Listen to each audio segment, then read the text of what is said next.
Hello, and welcome back for Day 3 of Avenue's second annual Made in Alberta conference, presented in association with South Centre and Kingsway.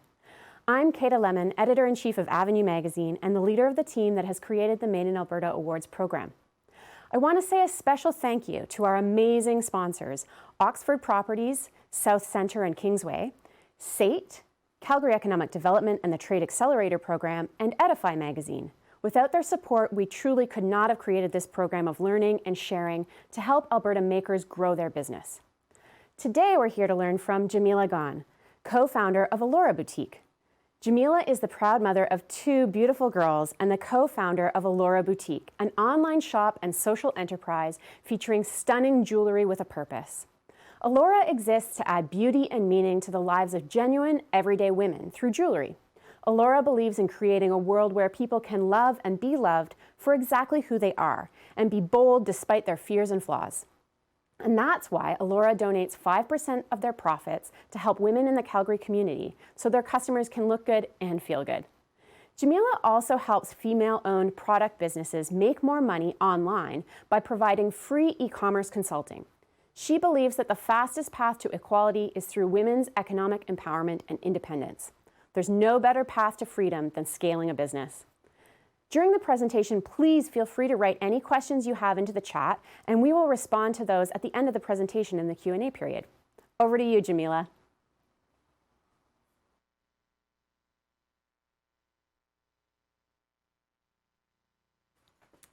Cool. Thanks so much for that.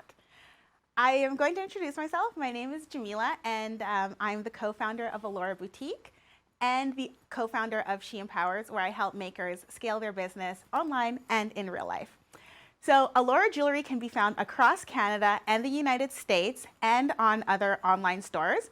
And I'm going to be teaching you what I know about wholesale and how you can grow your business by adding wholesale. But first, let me tell you a little bit about my background and about how Alora started. So in 2008, my mom and I started making jewelry at our kitchen table. We took a jewelry making class, and we had so much jewelry that we had to give it away. And eventually people said that they wanted to buy it. We were pretty shocked, but we were happy to have our hobby turn into a little business.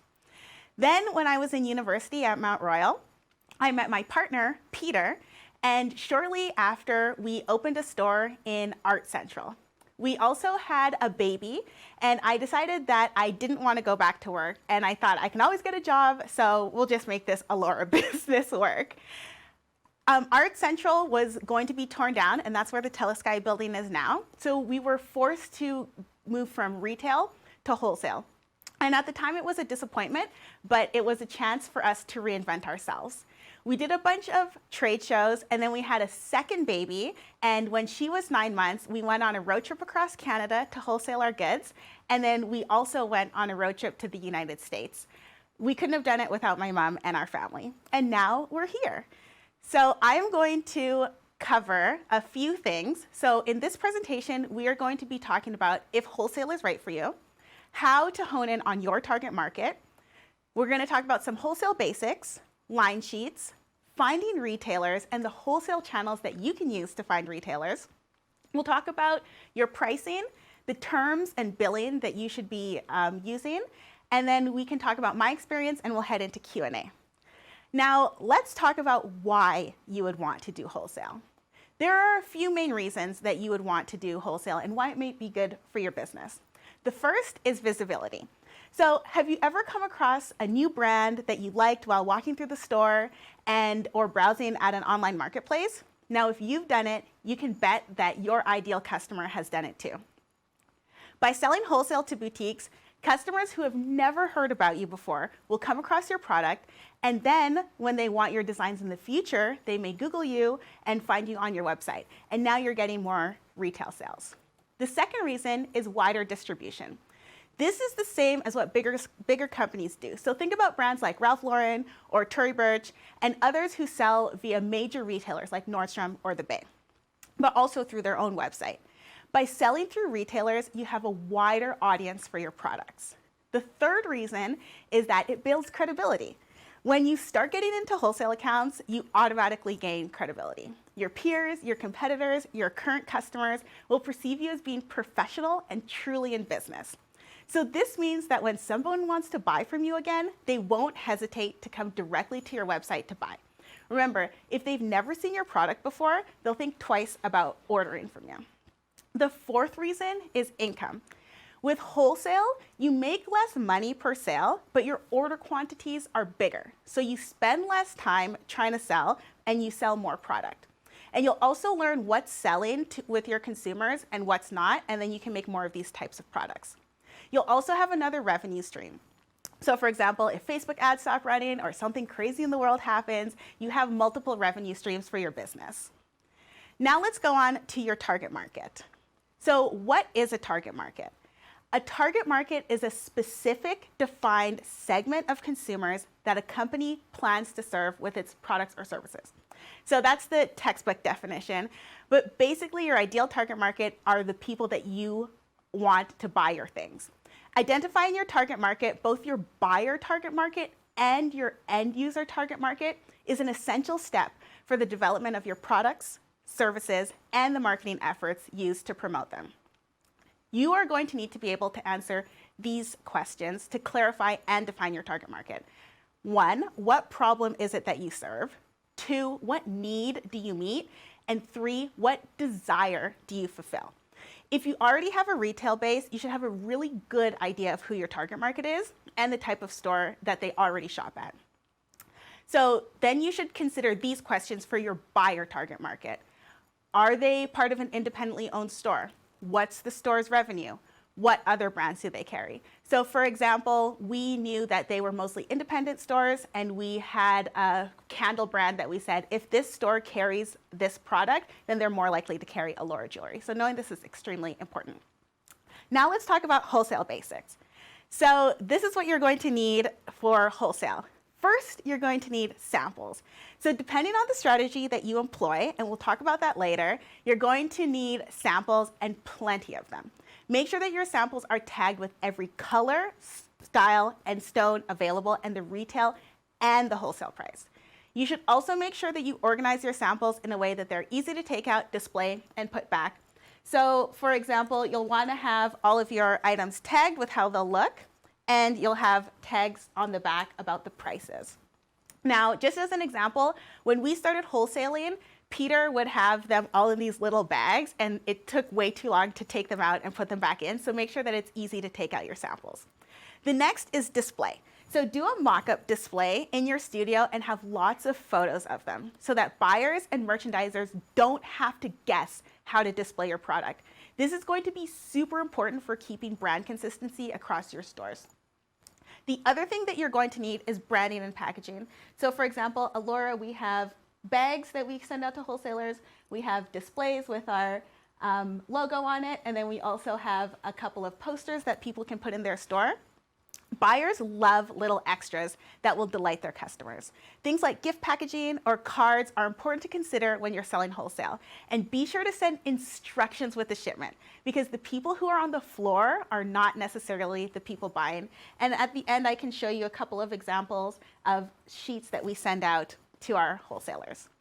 Now let's dive a little bit deeper into your samples and your display. Make sure to include as much information as possible and make your tags easy to take off and put back on.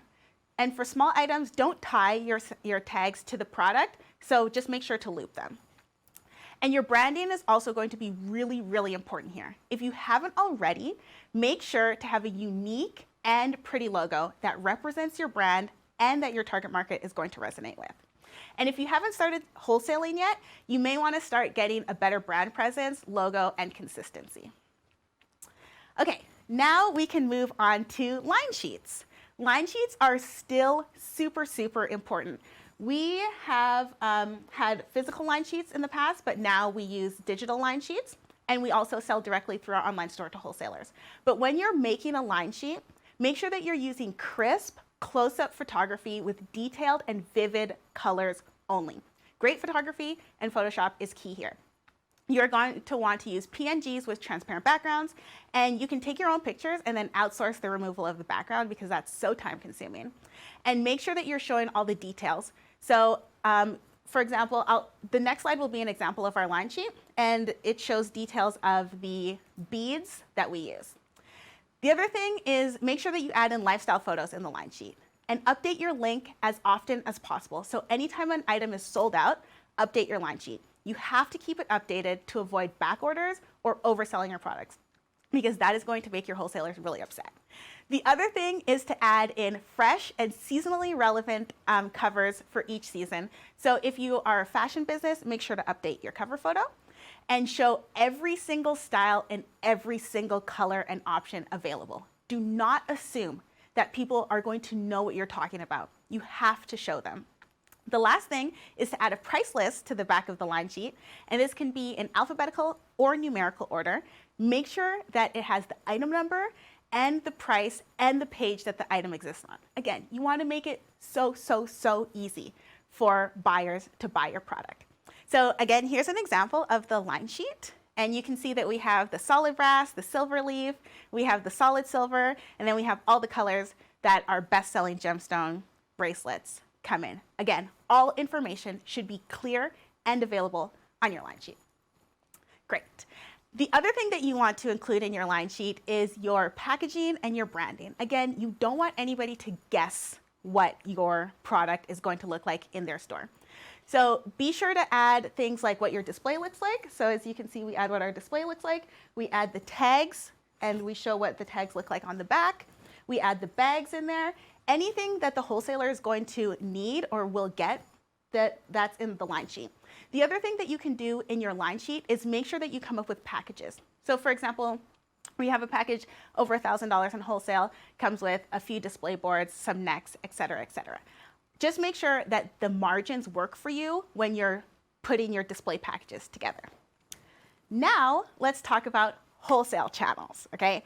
When you are starting out, you have to remember that you cannot do it all. Here are a few places that you can find wholesale accounts to distribute your product. You can go through social media or search, agencies, sales reps. You can also try in person, so visits, calls, and emails. That's how we started. Or you can try trade shows and markets. We also tried that too. Let's go over the pros and cons of each wholesale channel. Now, I'm going to just talk about Instagram here because that's what we've used in the past. And it's really honestly all about building relationships, especially on social media. So the pros for Instagram is that it's really easy to start and you have access to all brands. Almost every retailer is on Instagram and they want a brand presence, so you can find them there. What are the cons of selling through Instagram? It's extremely time intensive and people may not respond to your DMs. So if you're not following them or they're not following you, you may just end up in the ether of their DMs. So that is a con. And then the other thing is that the people who are running the social media are not usually the buyers, unless they're independently owned stores.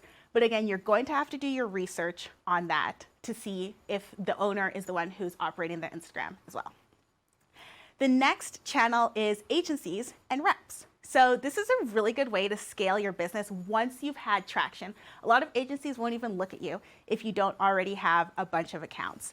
And you have to have all of the things that we mentioned above: samples, displays, line sheets. You have to have all your ducks in a row.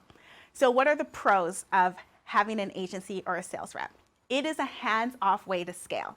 You also get access to a lot more stores and a lot more accounts. And it's like having an employee without actually having to pay the EI or the CPP. Now, what are the cons? You definitely have reduced margins. Most reps charge between 15 and 20% of the sale, and it's display and sample intensive. So you need money to have lots of displays and samples on hand to give them. The next way is do it yourself. Now, this is really good when you're just starting out, and it's really good for building relationships. And sometimes showing up in person is your best bet. Just make sure that you have a general script, a follow-up routine, and the sales process ready. Now, this is how we started. We basically just started knocking on wholesalers' doors when we were like 20-somethings, going across the country, trying to talk to them. So what are the pros? You really get to build relationships with your buyers. And you also understand firsthand what buyers like and what they don't like. And that's easier for you to pivot and create better products.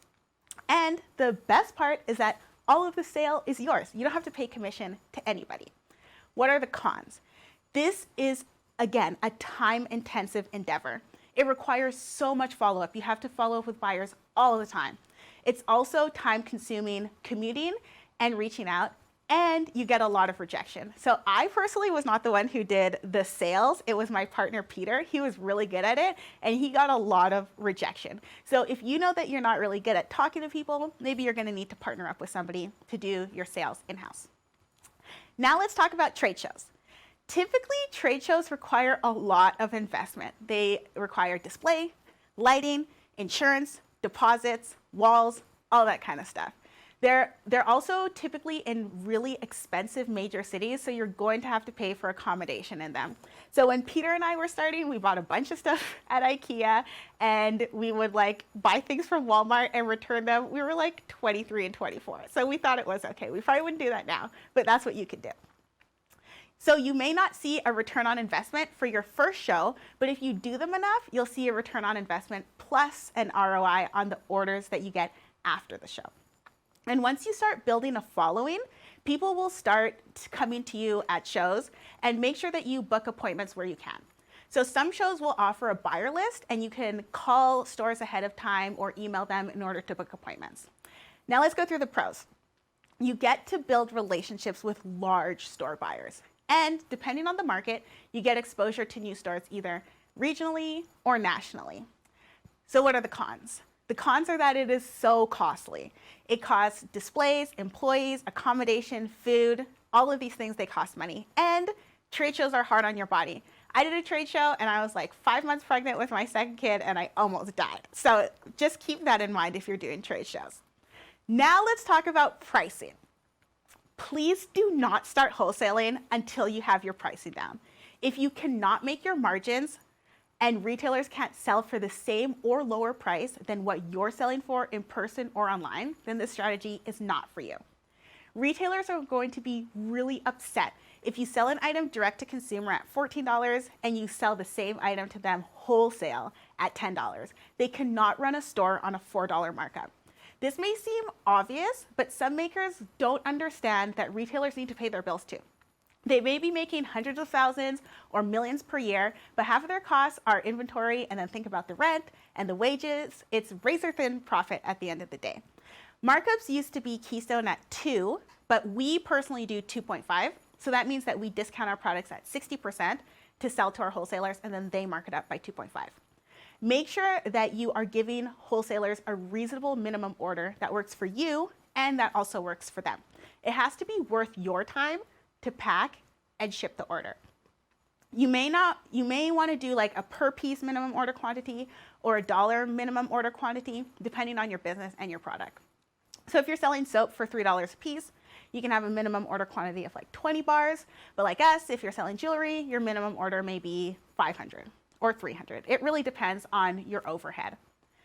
Now let's talk about payment capture. Once you made the order, you have to get your money. There are so many payment processors out there that it can feel hard to choose the right one. And it depends on where you are in your business.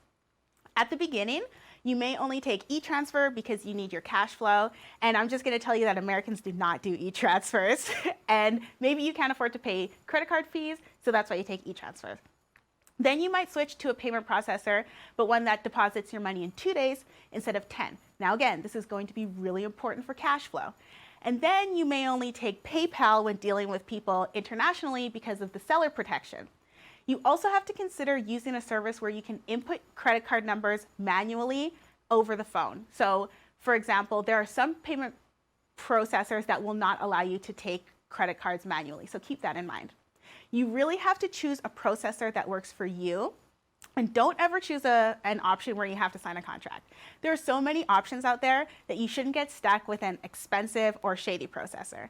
We have like never paid monthly fees for processing payment in our business, and you shouldn't have to either. Now let's talk about terms, billing, and shipping. If you are a fashion-based company, then you may want to come up with a shipping schedule per season. So you can tell people, we ship between X and Y date for spring, and we ship between this and this date for fall, winter. But make sure that you keep some items that are open to sell. So that means that you can get orders on a daily or frequent basis. And open to sell is basically anything that is always in stock that people can order whenever they need. Typically, these are your best sellers. Now, billing in terms is extremely important because it's going to affect your cash flow and the ability to buy new inventory, pay your employees, pay your rent, pay yourself, just pay any bill. Do not send out an order until your customer has paid, unless you have their credit card and a good relationship with them.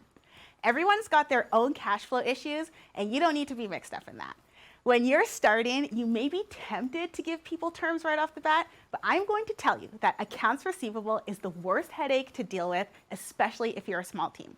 Personally, I don't send out orders until I've gotten paid.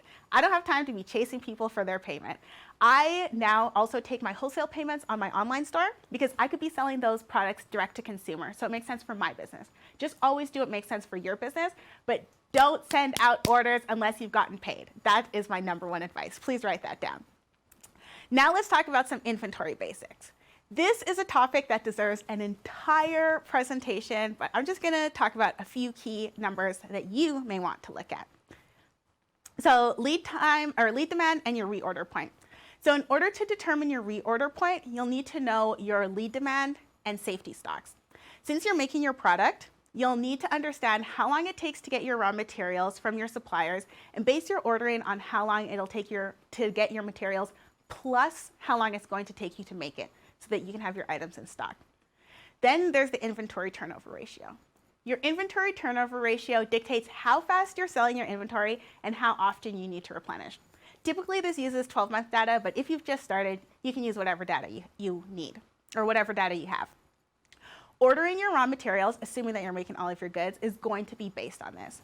You should have a really good grasp on how many components each item needs to be made. So for example, each bracelet that we make uses 22 beads, and there are about 54 beads on a typical strand. So if I know I sell 1,000 bracelets every 6 months, then I can calculate how many beads I'm going to need to order every quarter. There are tools that you can use to calculate all of these things, but if you have a limited number of SKUs, which is basically just a limited number of items, then you can use an Excel spreadsheet to start. That's how we started, with just an Excel spreadsheet. So those are the basics that you're going to need to know to get wholesaling, and I know it's a lot, but it's honestly the majority of the knowledge that Peter, my partner, and I have gathered across our journey to wholesaling Alora jewelry condensed into a few slides, and we failed so much, but we learned so much along the way, so I'm happy to share this knowledge with you. And then I just started She Empowers to help female businesses grow and scale. And I found that in the maker community, people are not always aware of the ways that they can scale and make money. And like we talked about before, I truly think that the path to female empowerment is through financial independence. And one of the best ways that I know how to do it is through growing a business. So if you need any consulting or additional tools, I'm always happy to help makers make more money. So you can get in touch with me through Instagram at SheEmpowersYYC or on our website, sheempowers.ca. You can also shop Alora jewelry at alora.ca, or you can find me on LinkedIn. So thank you so much for coming. I appreciate your time. Thank you so much, Jameela. That was really a lot of great information. Yeah, you clearly have a lot of great tips to share. You mentioned at the end how people can get more information from you and from She Empowers. Could you talk a little bit about not just your own experience, but how did you come to know all of these things? It's just like, for me personally, it's just overwhelming. Yeah, okay, so basically through failing and trying things. I mean, when we were younger, I had my kid at 22, and I was like, oh, well, whatever. I can always get a job. Let's just try this. Okay, this works. Great. This doesn't work. We'll pivot. So it's really just always being open to learning new things and not being afraid to fail, because you will fail. Yeah. It's just, are you going to learn anything from it and do better? But it seems like there's a lot of really technical information. Did you have any formal learning? Did you call on any formal resources to learn these things? So when we had our retail store, we actually had a retail consultant. His name was Mal. He was super cool. If anybody needs a retail consultant, I will hook you up with Mal. And then, and then like Google for sure. And we learned a lot through like working with agencies and sales reps too, but like mostly like Google as well. Yeah. And then that human knowledge from our agencies and our sales reps is like where we got a lot of our knowledge too. Great. So, yeah, an amalgamation of stuff. I really appreciated how you told so many times, like when we were just starting out, we did this because it was cheap and we kind of jury rigged it and we, Yes. you know, across the board. But Yes. one thing I wondered was, how did you decide, okay, now it's time to invest in the software or invest in the display or invest in an agent? Right. So when we got to the next level in our business, so for example, we were probably in like 40 stores or something, and we're like, okay, it looks like we're kind of legit. We have enough money that we can like level up in our branding. So really it was where we were in our business and if we had enough money. We have like never taken out loans, and it's always been, if we have the cash in our bank account, then that's when we do it. Because I hate debt. I don't deal with debt. So yeah, that's how we got to the next level. Well, that brings up my next question actually, because it sounds like there's an awful lot of investment to go into wholesale, like both investment of time, but also especially investment of money, even just in things like you mentioned, like preparing your display, preparing your samples, getting ready to travel. How do you decide how much investment? And like for you, it sounds like it's like savings based, but how, like, is that all it is? So what we typically have done is like, okay, so I hate the term like bootstrap because it sounds so tech bro, but like we bootstrap. So for example, the bags or whatever, we would only get like the minimum that we needed. And then once somebody was like, oh, okay, we'll take an order, they were like, okay, let's buy some bags. So we basically bootstrapped, and we were like, we are only going to get the minimum viable product. We're going to show people what it's going to look like, and then when they order, then we'll use their money to buy the next. Yeah, exactly. So almost like purchase on demand, like yeah, exactly, very similar. And then we had like things like our bracelets that were bestsellers that were like our cash cows. So we always knew that we could like count on those. But a lot of it was basically just buying in small quantities and then scaling up from there once we saw that the demand was there. So you mentioned that you have some packages that include displays like the necks over a certain volume. How do you determine what volume makes that viable to include that in a package? Right. So it depends. It's the numbers and it depends on the margin. So for example, if somebody's ordering $500 and then we know that our margin on that is going to be like 60%, we can say, okay, we can spend a certain percentage to give them display. So the more that they buy, the better display that they get. And then people under a certain amount, well, they don't get anything because we can't afford to give them anything. So it really depends on that. And then sometimes if it's like a really good retailer and that we know we'll get good visibility from them, then we'll throw in a few things. But it's really on a case-by-case basis. But it's all about the numbers and if you're making money on it or not. Sometimes it's okay to lose money for a bigger retailer with more visibility, but typically you want to run your numbers. Do you think that being in retail, like you keep mentioning visibility, do you think that people buy through a retailer or see at a retailer one time and then come to you guys directly through your e-commerce? So when we were starting, we would get lots of people like following us on Instagram, but for the most part, they would buy through the retail store, and then we would probably get like maybe 10% or so of people coming back to us and buying directly. People still do like the retail experience, so it's good to be in there. And also so I like e-commerce because you get such a good margin on it, but I also like wholesale because you have to deal with less customers. Yeah. So it really depends on like what you like and where you are, but having both is really important. And it does cross through because when wholesalers see that you have a large retail base and a large customer base, they want to buy from you because they know that your product is popular and it's going to move. And then when people see you in a retail store, they're like, oh, these people are legit. I can buy from them and I'm not scared that they're going to run off with my money. Yeah. So it's really, again, a lame term, a synergistic. so yeah. That's a businessy term. It's okay. It's not lame. Okay. So, you've obviously this whole presentation is about wholesale. How, and you talked about that retail experience, people loving that retail experience.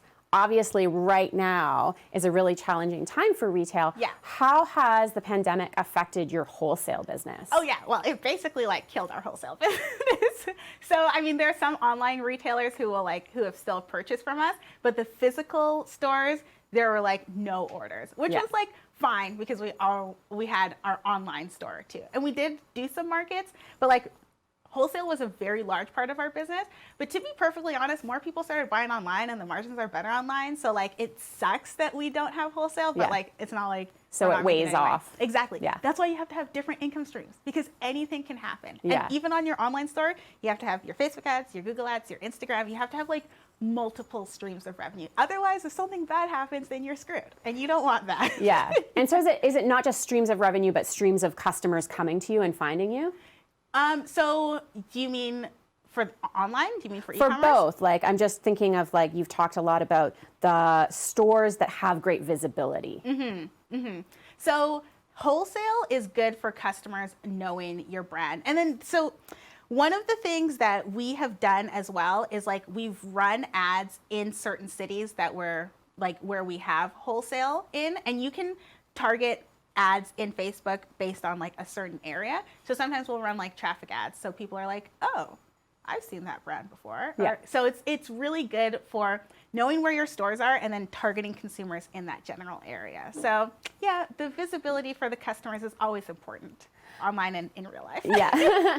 So one of the things you mentioned was when you were first starting out, really just going into stores, talking to them, showing them the product. What was the process of that? Can you walk us through step by step? Like, obviously you've got your samples, you've got your display, you've got your line sheets. Do you knock on the door? Do you call for it? Like, how, stepwise, how does it work? So the most important thing is research, and researching your store, researching the buyer. Sometimes we would go like so hardcore and we would like look at their Instagram, and then we would like follow them, and then we'd find them on LinkedIn. We'd know like everything that we could possibly know about them, researching the types of products that they already have in their store. So we did all that research first, and we didn't go to just every store. We went to the ones that were our ideal target market shopped. Yeah. And then we would just show up. And like, so we spent like 3 days in a city, and we'd show up, and then we'd be like, oh, the buyer's not in. And then we'd come back the next day, or sometimes they would be in, and then we'd show them the product. And then sometimes we'd get an order right there. And then sometimes we'd have to follow up. So, but it starts with the research and not approaching stores that your product's not going to do well in. So, yeah. How do you, like, when you say doing the research and not picking stores that you don't think you're going to do well in, what would you look for specifically for Alora? And then I think probably people can extrapolate. But what would you look for to know, I think our product's going to do well in this store? Right. What would be some indicators for you? So indicators are complementary products. So for example, there's this candle brand. I can't remember exactly what the name is, but almost every store that we were in, they also carried this candle brand. So brands that are carried that are complementary to us or that target a similar target market as us. So that's one of the best indicators. And typically stores will put what brands they have on their target market. And then if it was like independently owned, so, and we would also look at approximately like what the store revenue would be, like we would estimate. So our best stores were between like 750,000 and like 2 million. So those were like our best stores. And then it depended on if they were in like a trendy area. Like typically stores in like the exurbs didn't do well for us, but we had really good success with stores in suburbs, not too far out in the suburbs, but suburbs, and then like on those trendy main strips. So location, other brands that they're carrying, independently owned. So like there are a bunch of different factors, and those are all things that we learned along the way. And other people will learn too. You'll be like, huh, so-and-so is buying my product. Okay, these are the types of people. You only want to replicate your good customers. You don't want to like reinvent the wheel because nobody's got time for that. Fair enough. Yeah. You mentioned some numbers on minimum orders, on margin percentages, on kind of like trading those off. That was a lot to take in. Yeah, that's like another presentation. And I don't know if you have those like in your brain, but if you do, could you run through those again? Because I think that was like a lot. So the minimum order quantity is basically just the minimum that a wholesaler has to buy for it to even be worth your time, right? So like I said before, if you're making soap or something and you have and you make like batches of 20, then your wholesale is going to be batches of 20. But then when you're talking about your margins, you have to say, okay, so if something costs you 10 bucks to make, right, then you need your own margin on that. So let's say you're like, I want to make 20, I want to mark it up by 2. So I'm going to sell it wholesale for $20. Then your wholesaler has to sell it for like $50 by 2.5. So make sure that whatever you make, if you want to wholesale, it's going to give the wholesaler margin and it's going to give you good margin. Otherwise, it's just like not worth your time. So do you start from the number that you want the product to be sold from and then work back, or how do you? So when we were starting, we would just say, okay, this is what it costs us to make it, and this is the retail price that we're gonna sell it at. And then the other thing is like some things don't cost you a lot, but you can show value in the marketplace by adding things like cards or having really nice display. Everything's like a commodity, right? There's like nothing in this world that's unique. It's just about the value that you bring to the marketplace. It goes back to your ideal target market. What desire is it that you are filling? What need are you filling? How are you talking to this end customer? Because we could probably sell our bracelets for like $100 if we go after the right target market, have the right packaging, all of that kind of thing. That's what business is, right? It's like we're artists, but also we have to operate as businesses, and we have to show people that the value that is in our product. So we started with the cost, and then we were like, oh, this is the retail price. But sometimes the retail price is too low. Sometimes you're really efficient at making your things, right? And you're like, well, I could probably sell this for $45 instead of 20, even though my cost is like $3.50 or something like that. So it's all about how you want to position yourself in the marketplace, but always make sure that you have good margins. Yes. Yes. So you mentioned the margins are so much better on e-commerce. Yeah. Do your products, is the product when it's available retail through a store, is it like the same price as you sell it for through e-commerce? It's the same price. We don't sell our things for less than what we would sell it for wholesale, because wholesalers will get mad at you. Yeah. they'll be like, well, customers can buy it for like 50% less online. Like, you can't do that. Yeah. You have to sell your product for exactly what it's going to be in the store. And sometimes it can even be a little bit higher, so online. Yeah. Yeah. So in that case, you're the maker and the retailer. Exactly. So which is why you're getting the double margin. Yeah, the margins are pretty good. Sometimes they're like between like 83 and like 93%. I'm like, this is sweet, right? Whereas wholesale's like 60%.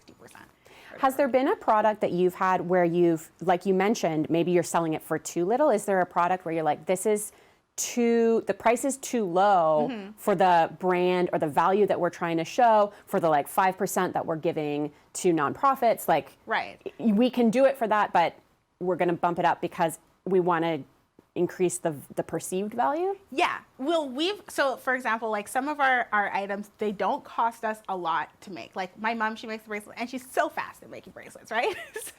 So like the labor cost is not very high, but we have to sell certain gemstones at a certain price because of the value that's there. And then the other thing is, the nice thing about also having e-commerce is that, like, I can test pricing on e-commerce too. So there are some items, and I will increase the price by like $4, and I'll be like, oh, are people still buying? Okay, I'm gonna increase the price some more. Are people still buying? And then like the nice thing is that you get real-time information about what people are willing to spend, and people are willing to spend more in store. We found anyway.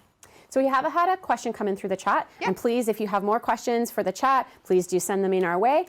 So Sophia is asking, what kind of marketing support do you provide for retailers and wholesale accounts, and do you include that in the wholesale pricing?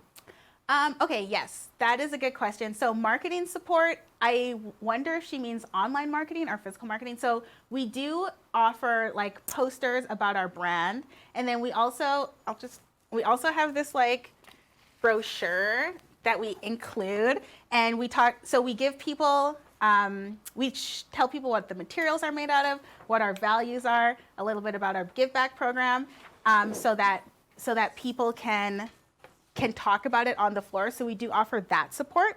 And then for online, we'll repost and we'll reshare for our wholesalers, if that's what she's talking about. But typically it's on the floor things and knowledge about the brand, so that so that the sales or the people that are on the sales floor are knowledgeable about our brand. In terms of like marketing the stores themselves, do you have a list on your site that says here are our vendors or here's where we're going to be, that kind of thing? Right. So we do have a where to find us location finder.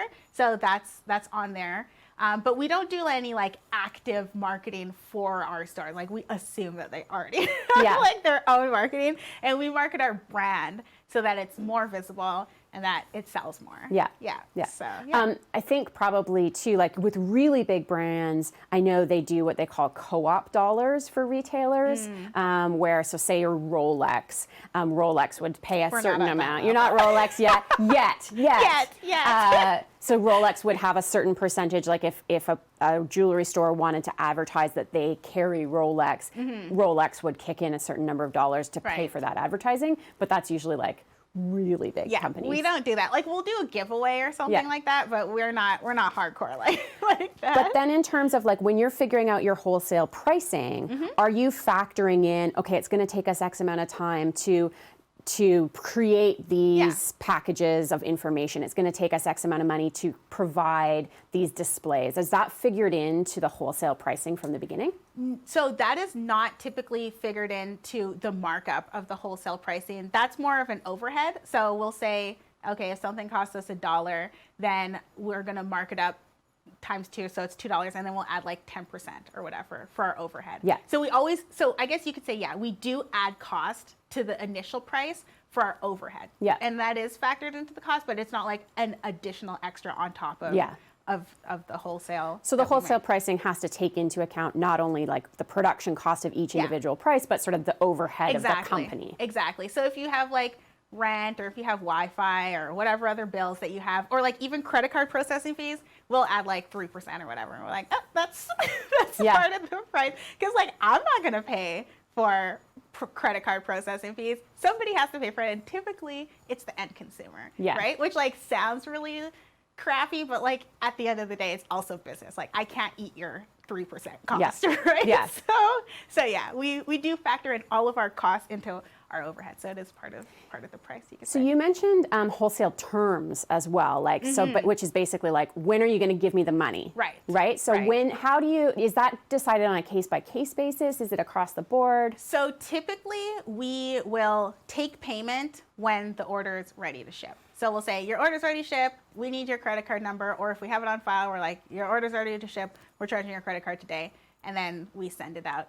And we typically, our best stores, they don't ask for terms. Yeah. And they have lots of money, and they're gonna pay their bills on time. I usually don't work with anybody who's like, I need 30 days or I need 60 days, because like we're a small team.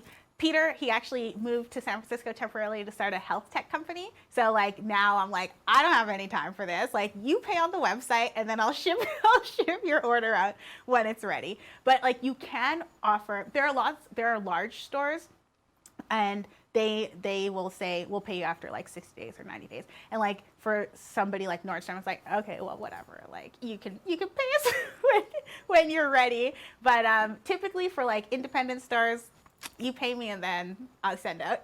We send out your order. So that's what I would recommend for makers, people who are starting out and have like cash flow issues. So in your industry and in jewelry in particular, are there buyback terms? Like I know in fashion, there's often buyback terms. So they're buying, they're giving you the money, but then at the end of the day, they're like, we didn't sell it, so take it back. Right. Does that happen in your part of the industry? So we have had a program where you can exchange. So for our smaller stores, we're like, well, you can exchange what doesn't sell. Yeah. Because we also want our stores to do well. So we do offer that, and because we know that we can sell it direct to consumer, or we can sell it, like when we did markets, we'd be like, oh, well, whatever, we can sell it at a market. So it doesn't hurt us, I guess, to do that exchange, so they can exchange slow sellers for something that's going to sell better, because it's better for them and it's better for us when we have that good relationship. So yeah, I think if you can afford to do it, you should include it, but again, like you have to do what works for your business. Do you have a cap on the volume of that? Like, is it like,